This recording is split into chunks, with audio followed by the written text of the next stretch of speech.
I've been thinking! I taught an online class this morning and was teaching them some history about people who'd had their lives changed. And we looked at an African warlord who, by his own count, was responsible for the deaths of about 20,000 people and brought such misery and chaos into his nation. And he was born again. He called on the Lord. He cried out to God for mercy, for the forgiveness of his sins. And he was born again. And today he's an evangelist. He preaches. It's about a quarter of a century later, and he tries to rehabilitate former child soldiers that he recruited and tries to make right with people. And his life was changed by Jesus. And we just sat at the end of it just marveling at the grace of God, the forgiveness of God. We just sat in awe of God's ability to forgive people based on the fact that he blamed his son for the sins of the world. And left that meeting and glanced at some of the headlines in our country today. And one of them was a model who was an aspiring Miss South Africa contestant, and she wanted to enter this pageant. She's about 20 or 21 years old, and some tweets were found from her past in which she was very racist. About 14 or 15 years old, she was making racist jokes and really saying terrible things, indefensible things that no one should be saying, never mind someone that age. And just looked at the reaction from people to her. That girl is now going to have to have an asterisk next to her name, probably for the rest of her life. If she wants to do anything meaningful in the public sphere, she will have to wear that thing around her neck, and essentially she's been cancelled.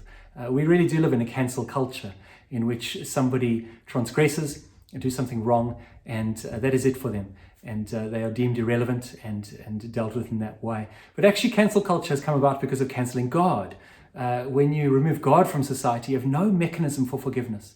I looked at this whole situation and thought, we have no way of forgiving people anymore in the broader culture. There's no reason to forgive people. There's only the call for justice and accountability and the scramble for people to get what is due to them and what is coming to them. And that is the way the world works. I want to say, if you're a Christian, if like me, you call on the Lord Jesus and you say, it is no longer I who lives, but Christ who lives in me, I want to say that we need to stand on something firmer than what the world is standing on at the moment. The world is flailing around trying to figure out ways to work justice, but it has abandoned God.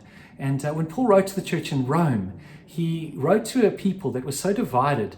They were divided along colonial lines. Rome was a colonizing power, and the church was made up of Jews and Gentiles, and they'd all been born again, but they needed to figure this thing out. And there were certainly grievances that would have been there from the past, from history. The Jews had been kicked out of Rome for a period of time, then welcomed back and persecuted people, and there's all kinds of power dynamics at play and all kinds of things they would have been upset about from the past and the present. And Paul does not spend one moment writing about those type of things. He writes about justification by faith.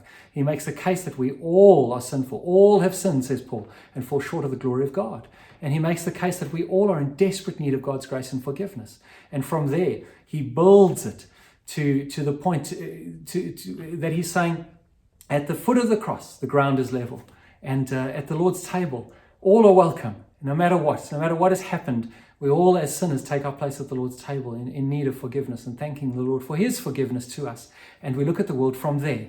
So I want to encourage you, if you're a Christian, if you love the Lord Jesus, as we look at these things, we look at the world around us, we look at how it's dealing with transgressions, we look at how it's dealing with things it doesn't like and things it's not happy with, we look at cancel culture, we need to stand on something firm. We cannot take the way of the world, we cannot deal with things the way the world is dealing with them. We must deal with them from the standpoint of being forgiven, of being made new through the grace of God.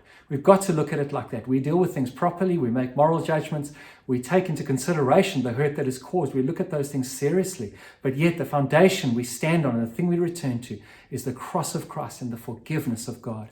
May he help us in this current climate to live in that way.